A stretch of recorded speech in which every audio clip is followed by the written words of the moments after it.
그래서 18절 말씀입니다.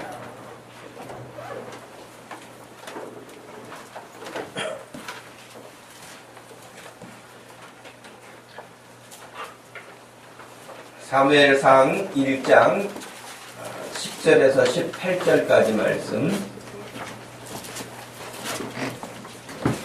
찾으셨으면 우리 한 목소리로 말씀을 읽겠습니다.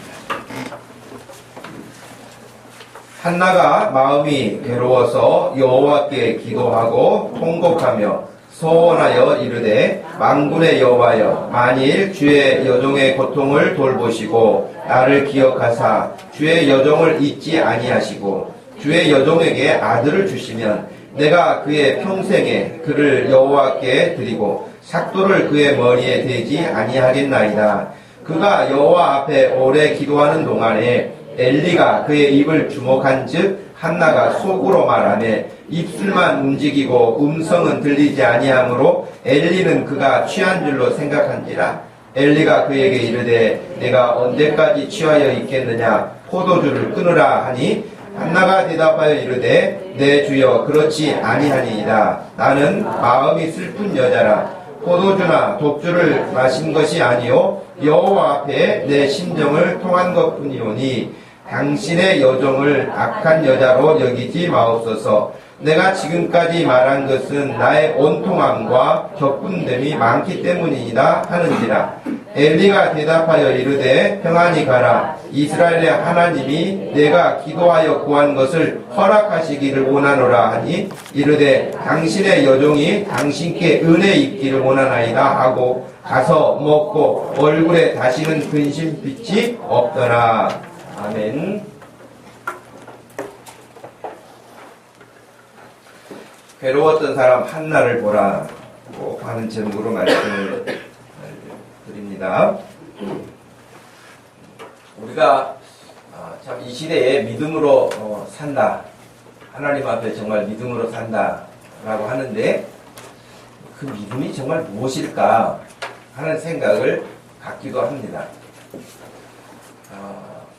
어떨 때는 그 믿음이 정말 흔들림이 없는 반석 위에 세워진 그런 믿음의 사람들도 있는가 하면 너무 주변 환경에 따라서 이렇게 부평초처럼 흔들리는 그런 믿음의 사람들도 있고요.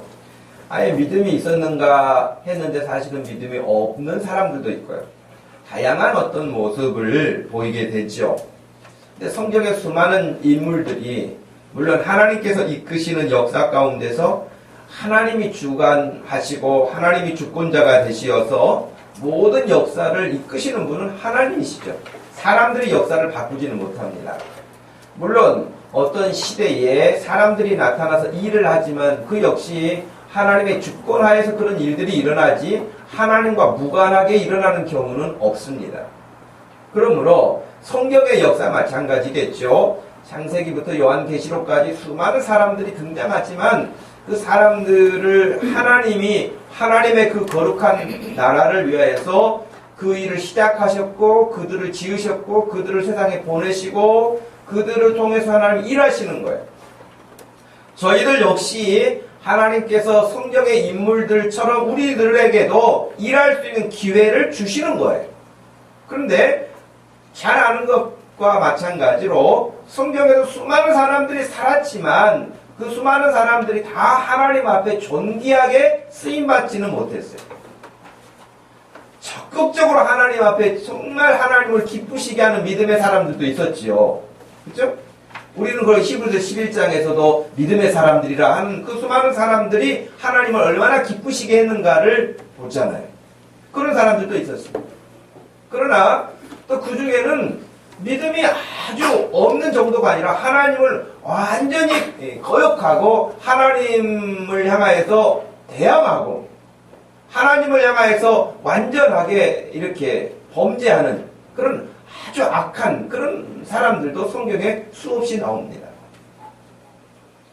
또 어떤 경우는요, 부모의 믿음은 참 없었는데 그 자녀의 믿음이 얼마나 좋았는지 그런 사람도 있는가 하면 반대로 부모의 믿음은 그토록 좋았는데 자녀의 믿음은 완전 바닥이었거나 오히려 저주를 받는 경우들도 성경에 나와요.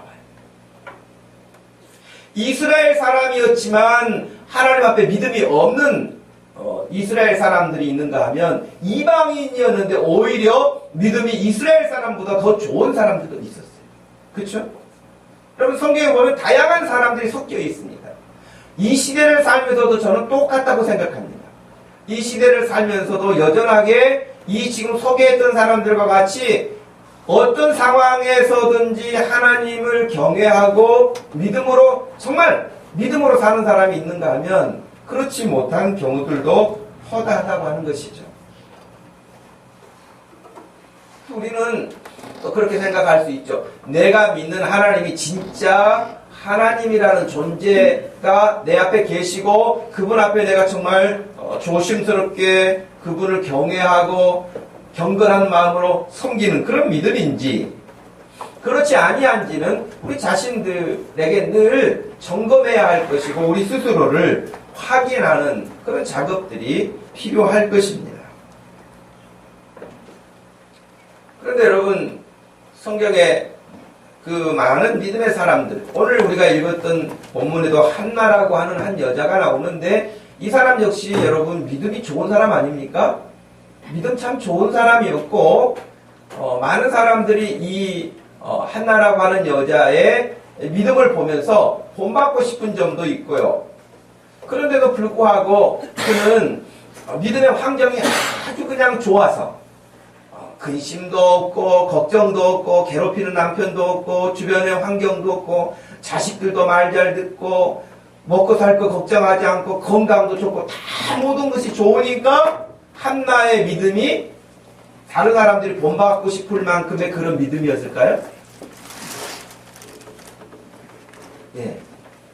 여러분 한번 생각을 해보세요. 한나가 오늘 우리가 생각할 때도 좋은 믿음의 사람이었는데 그의 환경이 어떤 환경이었을까를 생각하게 합니다.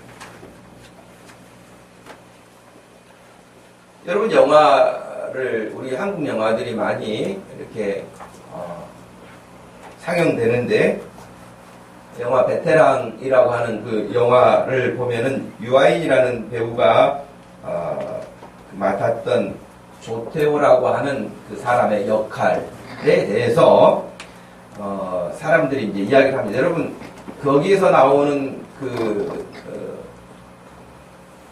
배역이 여러분이 보실 때 어떻게 영화를 보신 분들이 계신다면 어떤 느낌을 받으셨어요? 조태호라고 하는 그 유아인이가 역할을 했던 조태호의 역할이라고 하는 그 역할이 어떤 역할로 보입니까? 어떤 사람으로 비춰주세요? 참 좋은 아주 핸섬하고 좋은 멋진 사람이구나 그런 생각이 드세요? 아니면 그냥 뭐 누구나 그럴 수 있지라는 보통 사람으로 보여주세요? 아니면 좀 문제가 있다고 보여주세요? 문제가 있어 보이십니까? 예. 심리학자들은 그래도 조태호에 대한 그 분석을 하면서 이게 분노 조절 장애자인지 아니면 사이코패스인지를 놓고 이야기를 합니다.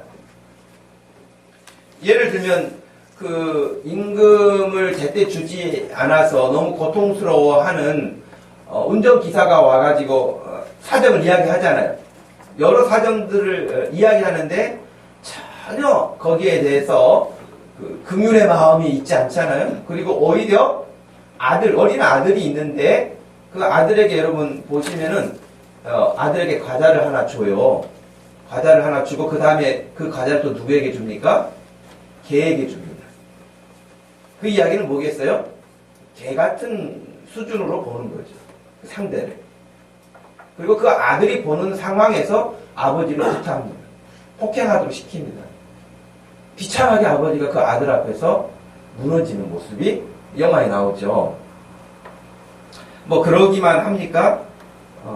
또 경호원과 이중 격투기를 이렇게 하면서 반칙을 써가지고 다리를 골절시키잖아요. 정당하게가 아니라 반칙을 쓰면서 그런. 뭐 잔인한 이야기도 더 있는데 그런 이야기는 하지 않겠습니다. 이런 조태호라고 하는 사람의 모습을 보면서 저 사람이 정말 분노 조절이 안 되는 장애자인가 아니면 사이코패스인가의 문제를 이야기를 해요.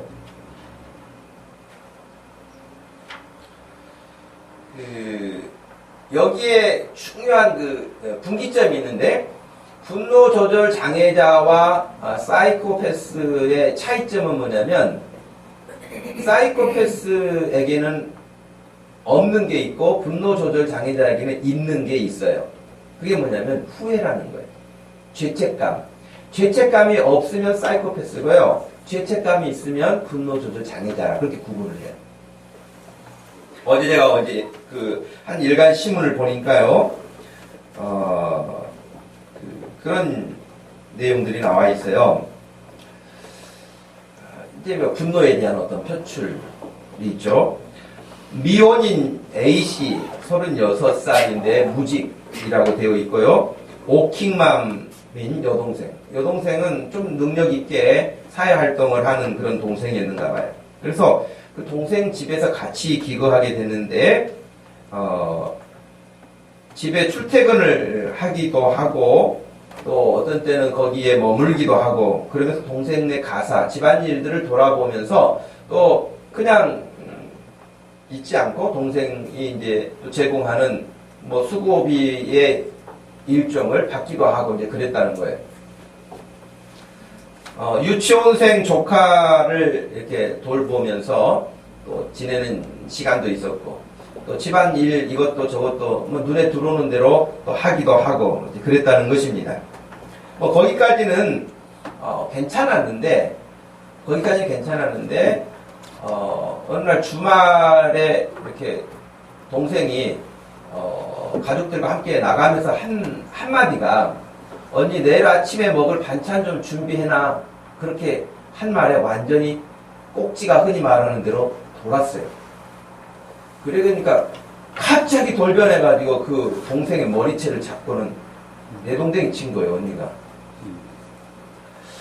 그러니까 이게 뭐냐면은 평상시 그냥 별일 없이 지내는 것처럼 이렇게 보였는데 그 안에는 아마 여러 가지 복잡한 속내들이 쌓였었겠죠.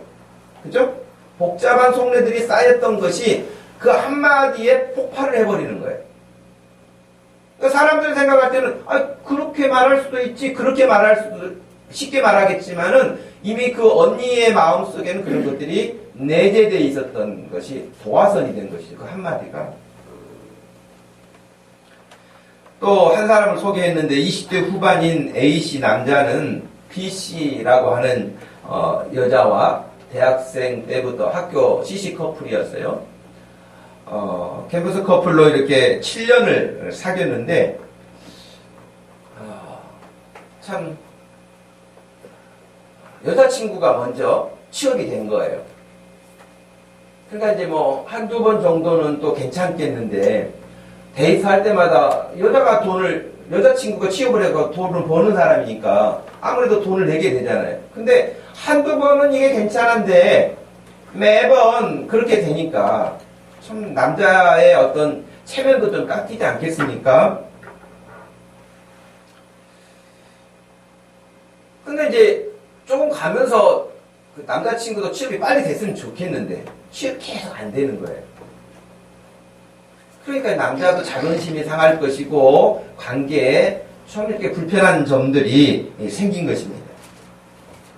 그럼 이제 취업하려고 입사원서 냈다가 낙방하고 그러면은 이제 막 기분도 상하고 그러면 남자들 대부분 뭐 합니까? 술 마시죠. 술 마실 돈은 어디서 나겠어요? 그래서 술을 마시는 거예요. 그러니까 그러면은 여자친구가 그래 더 마셔. 그럴 때는 마셔야 돼. 그렇게 말하겠습니까? 여러분 같으면 어떠겠어요? 그래 더 마셔. 그래야 풀리지. 그 다음에 잘 될 거야. 그러냐고요. 다 못 마시게 할 거 아닙니까? 그러니까 여자친구가 한마디 한 거예요. 술 좀 그만 마셔. 그랬더니 뭘 잘했다고 여자를 때렸어요.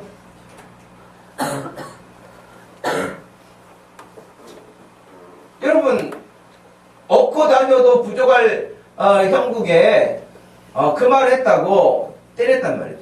그러면 이 남자 역시 그냥 그런 일이 일어난 것이 아니라 상대방이 다 말은 하지 않았지만 조금씩 쌓였겠죠.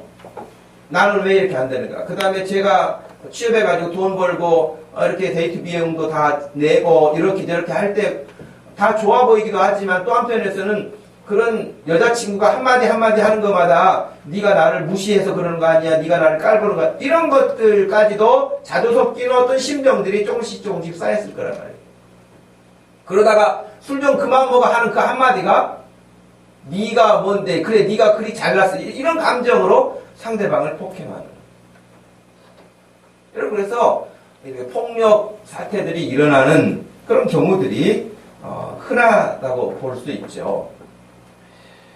그래서 우리나라에 여러분 그 분노 조절 장애라고 하는 정확한 병명은 간헐적 폭발 장애라고 해요. 원래는 원래 병명은. 근데 분노 조절 장애라고 흔히 알려져 있는 이 장애로 말미암아서 상담을 받는 사람들이 건강보험 심사평가원에 따르면은 거의 5년 사이에 거의 32%나 증가했다는 거예요. 32%나 증가했기 때문에 이런 부분들이 점점점 더해간다고 볼 수 있겠죠. 그럼 예수님 믿는 사람들에게는 이런 일이 없을까요?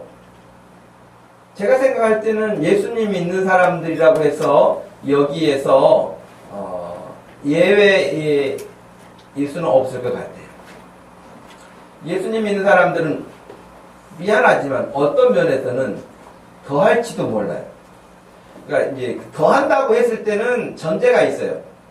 믿음이 정상적으로 잘 성장하지 않는 경우에는 이것이 믿는 사람은 자기의 체면과 자기 어떤 그런 겉모습을 유지해야 되기 때문에 직분, 목사, 권사, 장로, 집사 뭐 이런 어떤 직분자로서의 체면이 있기 때문에 더 소출을 못하고 누를 수도 있어요. 그런 사람은 예수 안 믿는 사람보다 스트레스가 더 높아갈 거예요. 그러나 정상적인 믿음을 가지고 사는 사람은 이 스트레스의 환경을 그렇게 일반 사람들이 흔히 하는 것처럼 분노 조절을 하지 못하고 하게 되는 그런 삶이 아니라 그걸 잘 관리하고 다스리는 그런 사람으로 바뀌는 것이죠. 제가 여러분에게 영상을 하나 보여주려고 그러는데요. 이 영상을 보시면은 분노 조절 장애가 어떤 결과를 냈는가를 이렇게 한번 볼 수 있을 거예요. 흔히 여러분 보복운전이라고 요즘에 뉴스 자주 보시죠. 보복운전. 보복운전은 주로 어떨 때 일어납니까? 내가 잘 가고 있는데 갑자기 끼어든다든지 아니면 뒤에서 빨리 가라고 막 빵빵거리며 클락션을 울리면서 재촉한다든지 등등 어떤 이유가 됐든지 간에 그런 것 때문에 기분 나빠하는 거거든요. 근데 이 영상, 짧은 영상인데도 한번 보세요. 어떤 결과에 이르는가?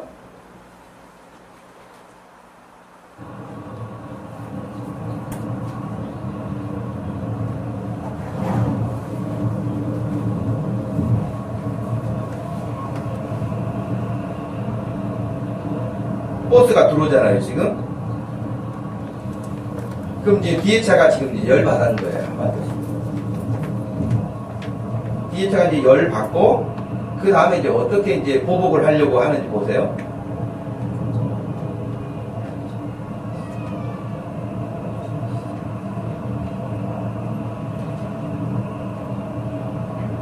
이제 갑니다. 보복을 합니다, 이제.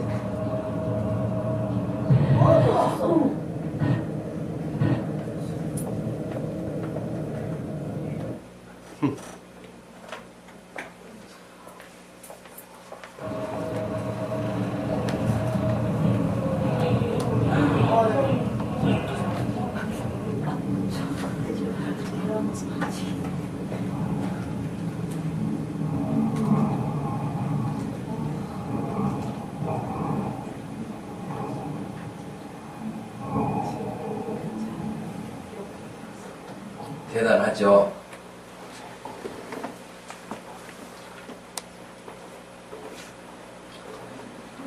여러분 조금 그 마음 마음을 다스리는 게 낫겠어요? 저렇게 한번 뒹구는 게 낫겠어요? 저는 아무리 생각해도 조금 그래도 마음 다스리는 게 나을 것 같아. 아무리 성질난다고 해서 가가지고 저렇게 할 이유가 뭐가 있겠습니까?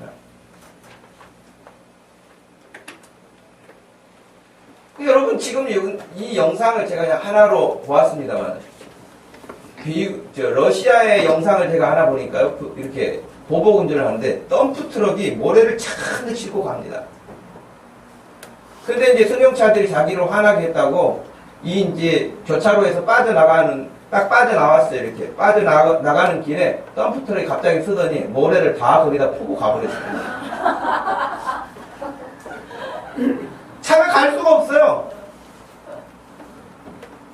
대단한 사람. 이런 이야기는 전 세계적으로 지금 많이 동영상화 되니까 이제 우리가 볼 수 있게 됐지만 우리나라에서도 이런 일 때문에 싸우고 막 차 가운데 세워놓고 막 논쟁을 하고 폭행을 하고 이런 일들은 점점점 늘어난다. 왜 그럴까요? 사람들의 마음이 점점점 조급해지면서 여유가 없어요. 이런 것들이 여러분 밖에만 있겠습니까? 가정 안에도 회사 안에도 사람이 모이는 곳이면 다 일어날 수 있는 곳이에요.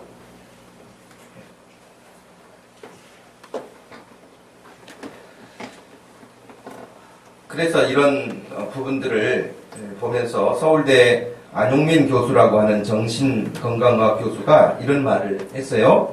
사회가 복잡해지고 경쟁이 치열해지면서 스트레스가 커진 반면 이를 적절하게 해소할 수 있는 정서적, 시간적 여유가 없어졌기 때문에 이런 결과가 가속화되고 있다. 그렇게 이야기를 했습니다. 저는 이제 부부 상담 사례들을 이렇게 보기 위해서 그런 방송들도 이렇게 눈여겨봅니다. 그러면은 그 치료하는 데 있어서 꼭 빠지지 않는 프로그램 가운데 어떤 게 있냐면은, 가상의 상대방을 놓고 그냥 내려치는, 두들겨 패는 그런 것을 꼭 하더라고요. 그래서 남편이라고 생각하고 두들겨 패면서 말을 하라는 거야. 그러면 그 모형이 거의 박살이 날 만큼 두들겨 패면서 네가 어떻게 어떻게 그렇게 말해. 반대 또 아내라고 생각하고 마음껏 해보십시오. 그러면은 근데 이런 게 여러분 거의 한 40년 전에 일본에서 우리 이 예배당 건물 같으면은 지하에 스트레스 푸는 장소를 만들어 놨어요. 그래가지고 지하에 내려가면은 사장부터 시작해가지고 부장, 계장, 과장 다 마네킹을 만들어 놓고요. 하루 일하고 내려가가지고 퇴근하기 전에 자기를 힘들게 했던 마네킹, 그 과장 마네킹 했다. 얼마나 두들기 패고 가는 거예요. 이미 수십 년 전에 일본에서 만들어 놓았던 그런 걸 제가 봤거든요. 근데 지금도 가정관계 속에서도 불편한 그런 감정들을 추스리는 방법으로 꼭 그렇게 해요. 그러면 이제 옆에서 지금 남편이라고 생각하시고 하십시오. 그러면은 막 아내가 XX 막 이런 욕도 해가면서 자기가 그동안 힘들었고 스트레스 받았던 것들 다 말해. 그러면 옆에서 지켜보고 있어요, 남편이. 지켜보고 있으라고 그래요. 그러니까 자기 모습을 잘 모를 수도 있겠죠. 아, 저 사람이 왜 저렇게 힘들어하는지를 모를 수도 있겠죠. 어찌됐든 과도한 경쟁 사회나 학생들은 학업, 진로, 청년들은 취업의 문제, 또 사업하시는 분들은 사업을 경영하는 문제, 직장에 나가시는 분들은 또 그 일에 있어서 마찬가지일 겁니다. 그런 일들이 우리를 압박하기 때문에 그것을 압박을 받으면 이걸 풀어야 되는데 어떻게 정상적인 출구를 찾지 못해가지고 성격에 따라서 어떤 사람은 꾹 참아요. 꾹 참는데 그것이 어느 날 폭발한다는 거예요. 참는 것이 아주 좋은 게 아니에요. 그래서 세계적인 정신과 병명 가운데 한국인들에게만 특히 더 많이 나타나는 화병이라는 게 여러분 등재됐습니다. 그 영어로도 스페링을 그냥 화병이라고 적어요. 그리고 설명하기를 특히 한국인들에게 많은 질병 이렇게 돼 있어요. 왜 화병이 생깁니까? 마음에 쌓아놓고 그것이 풀리지 않기 때문에. 그래서 옛날 어르신들은 그냥 소갈이 한다 그런 이야기도 많이 했죠. 그러면 그거 다 참는 게 좋은 거냐? 그것도 여러분 좋은 건 아닌 것 같아요. 그러면 다 표현하는 게 좋은 거냐? 또 그것도 좋은 것 같지는 않아요. 그것이 우리가 믿음 안에서 이 일들을 어떻게 풀어갈 때에 건강한 신앙생활과 건강한 우리의 인격을 소유하고 하나님을 섬길 수 있겠느냐라고 하는 것이에요.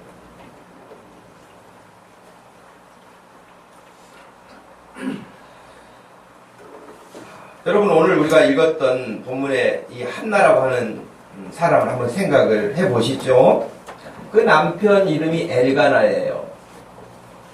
엘가나를 설명하면서 1장 1절 이하에 이렇게 말합니다. 에브라임 산지 라마다임 소빔에 에브라임 사람 엘가나라 하는 사람이 있었으니 그는 여로함의 아들이요 엘리후의 손자요 도후의 증손이요 숲의 현손이라.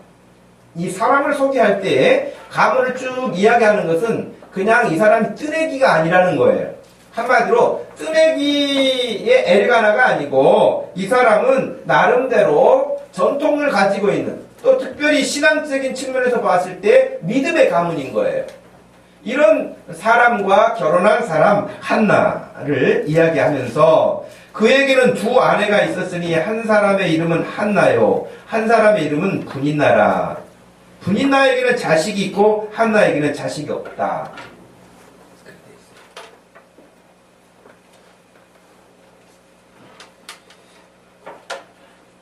여러분, 엘가나라고 하는 사람이 그냥 아내를 두 사람을 둔 것이 아니고 아마 한나와 결혼했는데 한나와의 사이에서 아이가 없게 되자 대를 이어야겠다라고 하는 그 마음으로 또 다른 두 번째 아내를 분인나를 드린 것으로 보여집니다. 근데 여전하게 한나에게는 시간이 가도 아이가 없었고 분인나에게는 아이들이 있었어요. 아이가 하나가 아니라 아이들이 있었어요.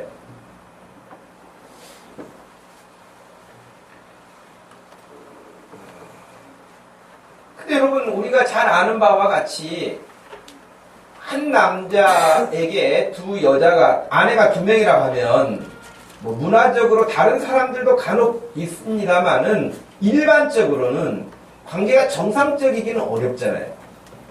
저도 어렸을 때 시골에서 아내가 두 명인 사람을 봤거든요. 그래서 한 동네 살았어요, 저희 동네. 그리고 저희 바로 밑에 집에 한 분이 계셨고 또 한 분은 조금 떨어진 곳에 계셨어요. 근데 역시 첫 번째 아내에게는 자녀가 없었어요. 두 번째 아내에게는 자녀들이 여럿이 있었죠. 그래서 큰 아들을 그쪽으로 양자로 보내기도 하고 그렇게 된 걸 봤는데 둘이 싸우기도 잘해요. 그 부인들끼리. 남편이 살아있을 때 하여튼 사소한 거 가지고 우리가 어렸기 때문에 잘 모르긴 하지만 어찌됐든 싸우기도 잘한 것을 제가 봤어요. 좋을 리가 없겠죠. 어떤 이유가 됐든지 간에.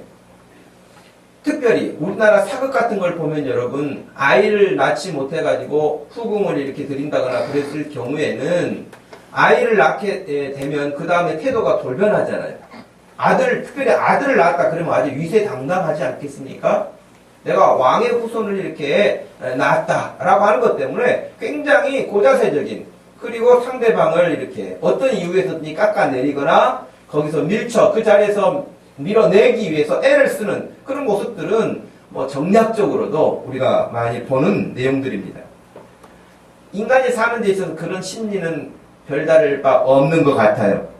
6절 말씀에 보니까 그의 적수인, 곧 한나의 적수인, 적수라고까지 표현을 했고요. 분인나가 그를 심히 격분하게 하여 괴롭게 했다. 여러분, 뭘로 괴롭게 했을까요? 말로 많이 괴롭혔겠죠. 말로 많이 괴롭힐 때는 어떤 내용이 많이 거기에 포함됐겠어요? 자식도 못난 주제에 이런 식의 이야기가 그냥 기본으로 깔렸을 거예요. 가장 약점이지 않았겠어요? 한나에게 가장 아픈 그 부분을 공격하는 거였겠죠. 그런 한나를 보면서 엘가나는 마음이 괴로웠고, 그래서 무엇보다도 안쓰럽게 생각하면서 이렇게 제사를, 특별히 화목제물을 드리게 되거나 그러면은 그 제물을 가지고 오게 되는데, 일부를 가지고 와서 분인나보다 배로 한나에게 주는 거예요. 예를 들어서. 그러니 다른 것도 사랑의 표현도 분인나보다는 한나에게 갑절로 더 하는 거예요. 심지어는 그런 말도 했었잖아요. 내가 한나를 보면서 왜 먹지도 않느냐, 왜 울기만 하냐, 왜 그렇게 마음이 슬프냐, 내가 10아들만 못하냐, 내가 그렇게까지 말을 하잖아요. 엘가나가. 그런 거 보면은 남편의 사랑을 정말 아이는 없었지만 분인나에 비하면은 몇 갑절로 사랑을 받는 한나였던 것 같아요. 그럼에도 불구하고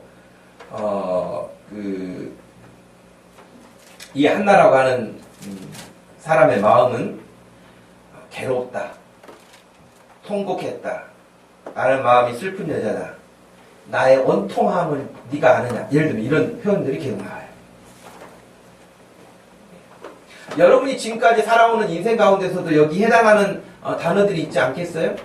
괴롭기도 하고, 정말 통곡해야 될 일이기도 하고, 마음이 슬픈 마음이기도 하고, 원통함이 있기도 하고, 그래서 격분된다는 거예요, 마음이.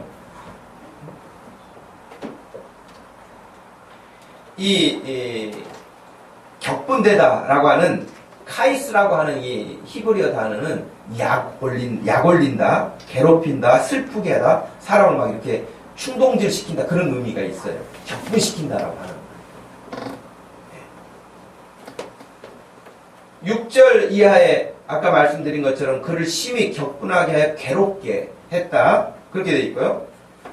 그래서 남편이 어찌해서 우냐, 어째 먹지 않냐, 어째 그대의 마음이 슬프냐라고 하는 거예요. 여기 보니 먹지 않지요, 울지요, 마음이 슬프지요, 옆에서 괴롭히는 사람이 있죠. 그러니 어떻게 살겠어요?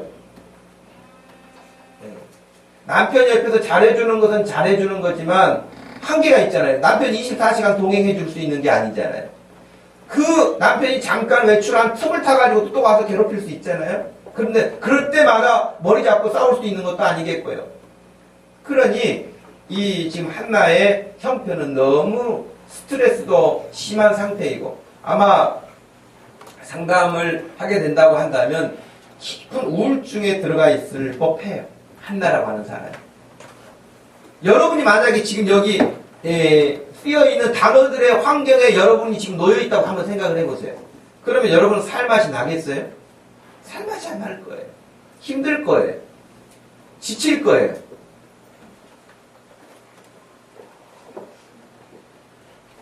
저는 이 시대를 살고 있는 저와 여러분들도 마찬가지지 않을까요? 우리는 스트레스가 없을까요? 또 어떤 면에서는 스트레스가 다 나쁜 것일까요? 뭐 이렇게 반문할 수도 있어요. 여러분, 사람은 또 어떤 면에서는 적절하게 그런 스트레스, 긴장감이 있어야 정신건강이 좋다, 그런 것도 있잖아요. 부산에서 서울까지 생선을 이렇게 활어 살아있는 그 물고기들을 올릴 때 여러분, 그냥 한 종류만 올리지 않는다고 그러잖아요. 싱싱하게 보존하는 방법 가운데 하나는, 예를 들면은 천적들을 집어넣어가지고 잡아먹으려고 계속 쫓아다니는 물고기를 한두 마리 넣어놓는다는 거예요. 그러면 부산에서 서울 올라올 때까지 안 잡혀 먹으려고 막 도망다닌다는 거예요. 그러니까 물고기들이 수산시장까지 올라와도 싱싱하다는 거예요. 펄펄 뛴다는 거예요. 네. 오는 동안에 잡혀서 죽고 싶지 않았기 때문에 물고기들도 살려고 막 발부둥 치니까 어떻게 보면 스트레스를 받기는 했겠지만 더 활력을 가지는 그런 것처럼 우리에게도 적절한 스트레스가 막 필요할 거예요.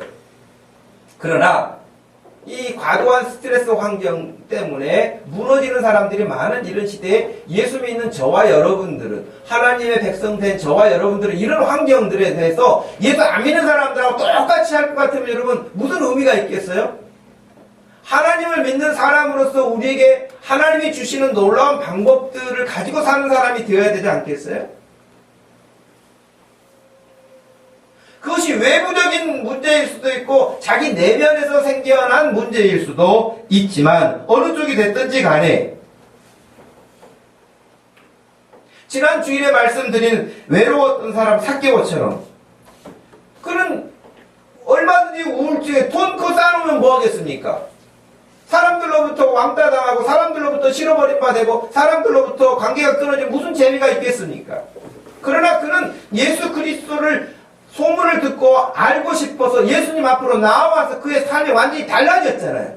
예수님 앞에 와서 완전히 달라진 삶처럼 오늘 우리가 읽었던 이 한나라고 하는 여자 마찬가지로 우리가 이 보고 있는 장면은 완전히 우울증도 깊은 우울증에 빠져서 삶을 포기해야 할 만큼의 그런 짓눌리는 환경. 그런데도 불구하고 한나가 거기서 주저앉거나 포기하거나 그의 인생이 꺾이지 않았어요.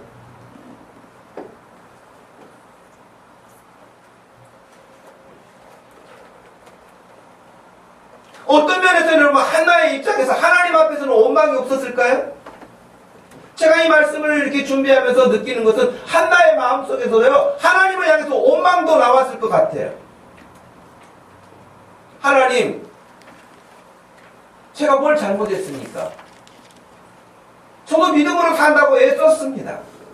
저도 누구하고 비교해 봤을 때 그렇게 믿음 없는 사람 아닙니다. 기도하고 살았고 부모님 말씀 순종하며 살았고 다 이렇게 살아왔는데 왜 나에게는 아이를 주지 않습니까? 왜 저에게는 자녀를 주지 않습니까? 분이나 내가 보니까 집안도 별 볼 일 없고 믿음도 없고 하는 말도 그렇고 영 그런 정말 그런 저 사람은 어떻게 저렇게 애를 잘 낳습니까? 하나님 제가 뭘 잘못해서 저에게는 안 주시는 거예요.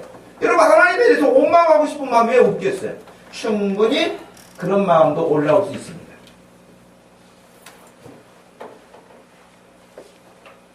그런데 한나가 기도하는 장면에서 우리가 이 사람 참 귀한 믿음의 사람이었구나 라고 하는 것을 힌트를 얻을 수 있는 건 뭐냐면 하나님 앞에 아주 솔직히 담백해요. 분이나가 나를 괴롭힙니다. 꼭 하나님께 말한 거예요. 그리고 하나님 저에게도 아들을 주시라고 딸을 달라고 안 해요. 아예 처음부터 아들을 달라고 말을 해요. 그런데 그 아들을 달라고 하는 목적이 뭐예요? 분이나 정말 보기 싫어 죽겠어요. 저도 분이나 앞에서 보란듯이 아들 좀 품고 데리고 다니고 싶어요. 그렇게 해서 분이나에게 복수하기 위해서가 아니에요. 하나님의 아들을 주신다면 하나님 그 아들의 머리에 삭도를 대지 않겠습니다. 다시 말하면 나시린으로 하나님께 온전히 드리겠습니다. 내 영달을 위한 것이 아니라 내 영화를 위한 것이 아니라 하나님께서 원하시는 그 일을 위해서 아들을 드리겠습니다. 내 영화를 위해서 구하는 것이 아닙니다. 라고 하나님 앞에 아들을 원해요.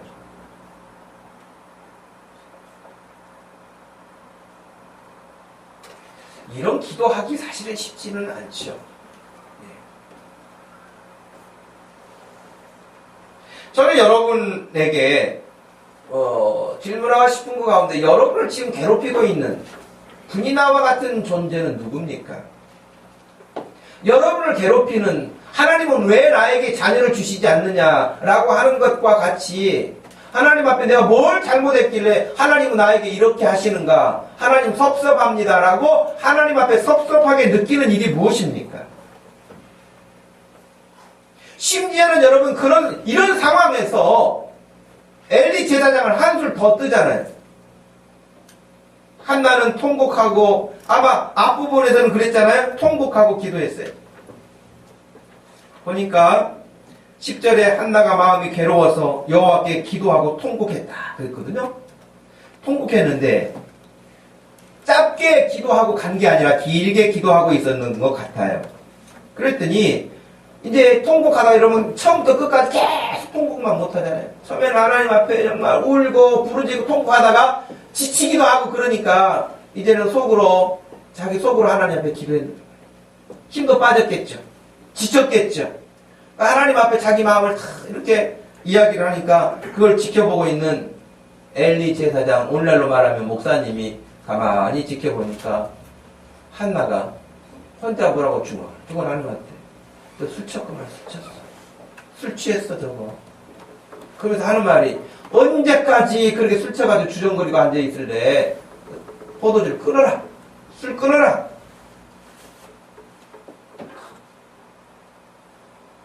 여러분, 안 그래도 힘들고 어려움에 지금 직면한 이 한나에게 엘리 제사장이 이와 같은 말은 완전히 마음을 단절시키는 그런 표현이지 않겠습니까? 여러분이 너무 괴로워가지고 그냥 하나님 앞에 울고 불고 통성으로 기도하고 그러다가 지쳐가지고 이제 뭐라고 하나님 앞에 제가 알아들을 수 없는 말을 여러분이 하고 있는데 제가 지나가면서 집사님 술 좀 끊어. 언제까지 그렇게 중얼거리고 있을 거야? 그러면 여러분 어떤 생각이 드시겠어요? 우리 목사님 신령하시구나 그러겠어요?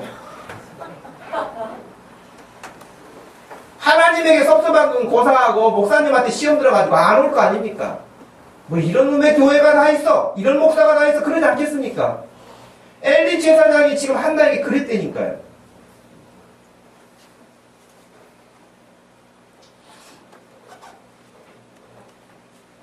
그런데 반전이 있어요. 완전히 지금 한나의 입장은 사면 초과의 입장이죠. 어떻게 탈출구가 보이지 않지요. 그런데 하나님 앞에 나와서 기도한 것까지도 엘리 제사장은 술 취했다고 말하죠. 이렇게 하니 더 이상 방법이 없어 보이는데 그런데도 불구하고 한나가 엘리 제사장에게 말하기를 나는 마음이 슬픈 여자입니다. 포도주나 독주를 마셔서 이런 것이 아니고요. 내 심정을 하나님께 통한 것뿐입니다. 말했을 뿐입니다.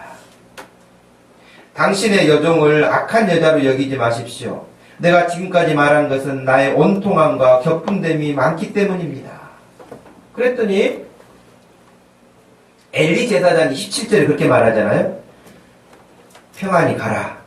이스라엘의 하나님이 내가 기도하여 구한 것을 허락하시기를 원하노라. 이것은 여러분 제가 봤을 때 이런 생각이 들어요. 엘리 제사장이 영적으로 뛰어나가지고 아마 너에게 아들을 주실 거야. 그런 사인을 받아가지고 이런 이야기를 했을까요? 아니면 통상적으로 하는 것이 제사장이 하는 말이 뭔 말이에요? 늘 여호와께서 함께 하시기를 원한다. 주님이 함께 하실 것이다. 아마 이건 내가 봤을 때 거의 통상적인 이야기 같아요. 왜? 엘리 제사장의 영성을 보았을 때 말이죠. 그럼에도 불구하고 반전이 뭐냐면 18절 말씀에 당신의 여종이 당신께 은혜 있기를 원하나이다 하고 가서 먹고 얼굴에 다시는 근심빛이 없었다. 이게 다른 점이에요. 한나가 엘리 제사장을 보는 것과 기도하는 것과 하나님을 향한 그 마음이 보통 사람들과 달랐던 반전이 여기 있는 거예요. 그는 단순하게 아주 영성 없는 제사장이야. 내 속을 몰라주는 사람이야. 섭섭해. 시험 들었어. 힘들어. 지쳐. 등등등 이런 것들로 말하지 않고 그가 지금 여러분 한나가 하나님 앞에 기도했는데 기도한 끝에 말도 되지 않는 이야기를 엘리 제사장이 했다가 다시 바꾸어서 그런 축복의 말을 했단 말이에요. 축복의 말을 했는데 기도하는 한나였기 때문에 비록 영성이 박지 않은 엘리 제사장이었을지라도 하나님께서 내가 기도한 그 기도에 엘리 제사장을 통하여서 말하고 계신다고 그 하나님을 신뢰한 거예요. 여러분 이해하십니까? 그러니 여러분 평면으로 앞에 있는 현상만 보지 마세요. 하나님은 정말 말 같지도 않는 사람을 통해서도 내게 말씀하실 수 있어요. 기도하는 사람은 그 하나님의 음성을 분별할 줄 알아요. 기도하는 사람은 하나님이 내게 지금 하시는 말씀인가를 알아듣는 지혜가 있어요. 그렇기 때문에 얼마든지 은혜 받는 것이 아니라 시험 들어도 대단하게 시험 들 만한 그런 말을 이 한나는 하나님의 말씀으로 듣고 집에 들어가서 근심하지 않았다는 거예요. 여러분의 믿음이 이런 믿음 되기를 축복합니다. 아멘. 얼마나 귀한 믿음입니까? 지금 사람들 앞에서 나타나는 어떤 현상들 때문에 하지 마시고 늘 기도하는 사람에게만 이런 일들이 일어날 수 있어요. 기도하지 않는 사람은 좋은 말 해도 나쁜 말로 바꿔 듣는단 말이에요. 그러나 기도하는 사람은 나쁜 말을 해도 좋게 받아들일 수 있는. 왜? 이 사람은 곁에 서 있는 사람이고 지금 하나님과 나와의 관계예요. 하나님과 나와의 관계 속에서 있을 때에 좋은 사람이 나타날 수 있고 나쁜 사람이 나타날 수 있고 좋은 말을 들을 수도 있고 나쁜 말을 들을 수도 있고 그건 문제가 되지 않아요. 하나님과 나와의 관계 설정이 되어 있을 때 주변의 모든 것들은 등장인물에 불과해요. 심지어는 엘리 제사장까지도.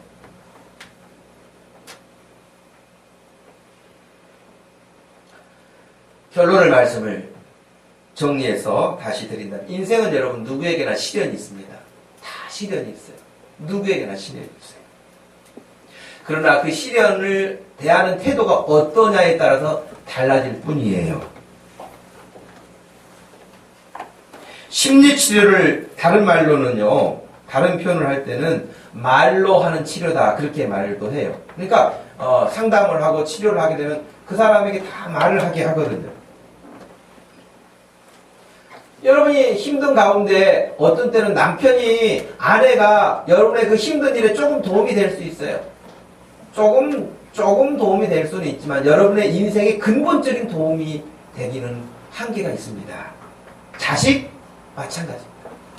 한나는 자식이 없어서 괴로웠지만은 아마 지금 현대인들은 자식이 있어서 괴로운 사람들이 많을 거예요. 그렇지 않습니까, 여러분? 왜? 자식들이 말을 안 듣거든요. 저는 그런 생각이 들어요. 자식이 말을 안 들어서 나를 괴롭히면은 내가 말을 안 들어서 하나님을 괴롭히고 있는 것을 보게 하시려고 그러는 거 아닌가 그렇게 생각해요. 꼭 그렇게 생각하시기 바래요, 여러분. 여러분 말 지질이 안 듣는다 자식들이. 그러면 내가 하나님의 말씀을 잘 안 듣고 있는 모습이 이런 모습인가 보구나. 하여튼 반면교사로 삼으라고 하나님이 말해줘도 소용이 없으니까 그냥 아예 집에다 갖다 들여보낸지도 몰라요. 여러분 어찌됐든 간에 저는 여러분에게 권하고 싶은 것은 여러분의 힘들고 어렵고 믿음으로 살려고 애쓰는데도 불구하고 여러분들이 빠르게 그것들이 해결되지 않고 여전하게 지쳐있을 때 어떻게 해야 되겠는가. 이사야서 9장 말씀에서는 6절 말씀에 이렇게 이야기를 해요.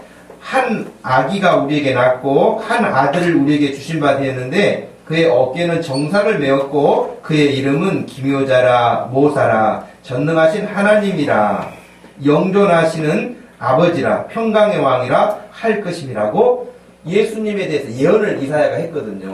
근데 그 말씀 중에 그의 이름, 예수님의 이름을 기묘자라 모사라 그렇게 했어요.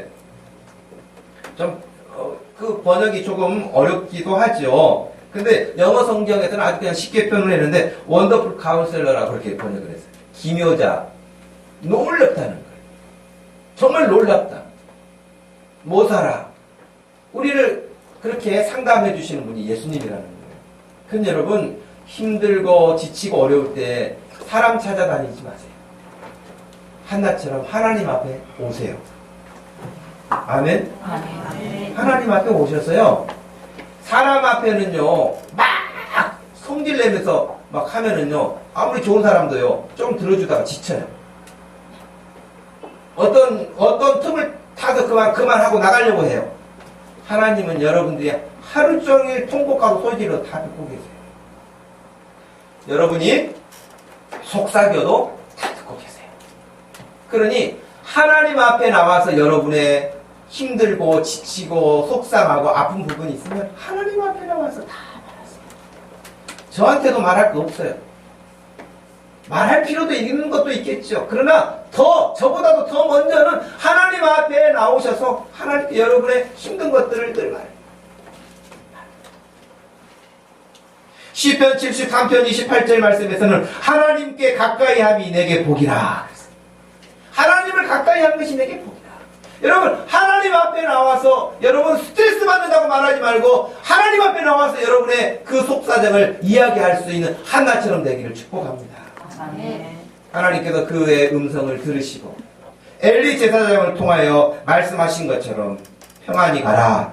이스라엘의 하나님이 내가 기도하여 구한 것을 허락하시기를 원한다 라고 하신 말씀과 같이 하나님께 구하는 여러분들에게 응답하실 것이고, 응답하셔서 우리가 믿음으로 사는 이 세상에서 지쳐서 그냥 멈추지 아니하고 하나님의 거룩하신 뜻을 이루게 하시는 하나님의 선하신 손길이 있는 것과 마찬가지로 우리 교회를 통해서도 하나님이 그런 역사를 이루어가시고, 여러분의 가정을 통해서도, 여러분의 개인의 삶을 통하여서도 그런 역사가 일어나게 될 줄로 믿습니다. 여러분들이 기도하시면서 힘든 환경들 거뜬히 승리로 바꿔갈 수 있는, 그리하여서 아직 여러 어려움 가운데 짓눌리고 스트레스 가운데 짓눌려 있는 다른 사람들에게 우리가 알고 만나고 우리가 해결받고 우리를 해결해 주시는 보호자 되시는 예수 그리스도를 그래서 누구에겐가 좋다고 말할 수 있는 그것이 바로 전도 아니겠습니까? 나도 세상 근심 온갖 다 치고 다니면서 너도 와라, 근심할 것이 많다 그러면서 누가 전도하겠습니까? 내가 예수님 앞에 해결받고 내가 기뻐서 나도 사실은 너보다 더한 일이 많았어. 그런데 기도하니까 되더라고. 기도하니까 응답됐어. 기도도 하니까 해결됐어. 예수님이 이 일에 대해서 내가 어떻게 해야 될지를 알려주셔서 이렇게 됐다고 간증할 수 있는 것이 전도자의 전도 방법 아니겠습니까? 여러분의 삶 가운데 이런 간증의 역사들이 날마다 더해갈 수 있기를 주님의 이름으로 축복합니다.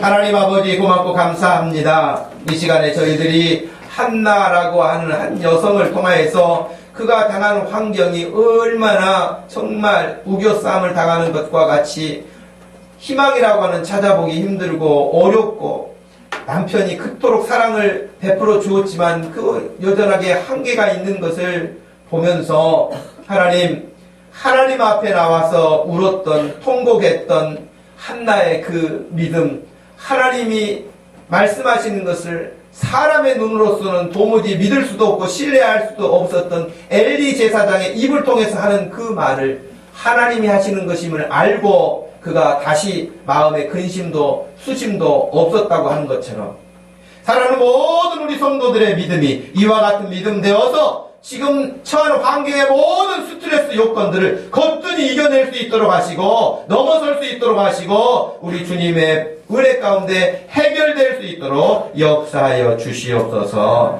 감사하며 예수님의 이름으로 기도하옵나이다. 아멘. 다 같이 일어나셔서 364장을 찾아봅니다.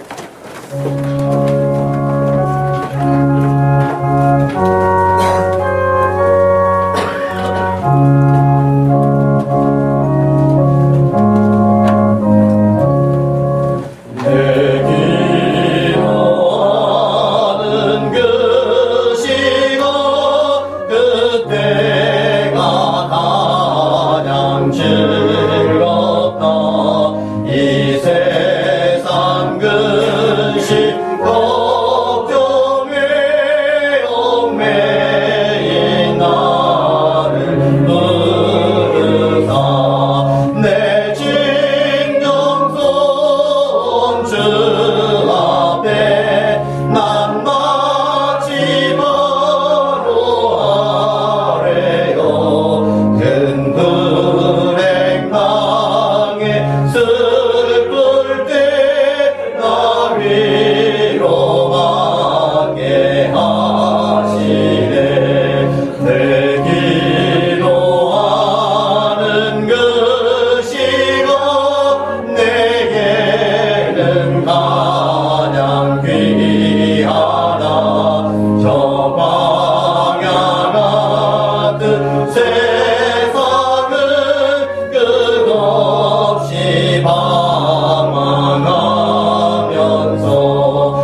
안에서 온 마음을 세워 지내사 주 예수 주님 기도로 큰 돈을 모여 주셨네.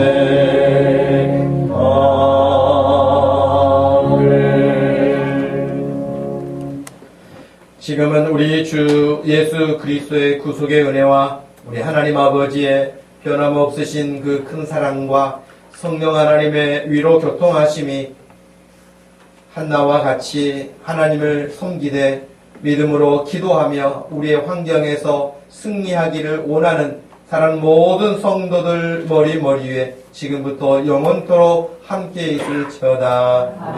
아멘.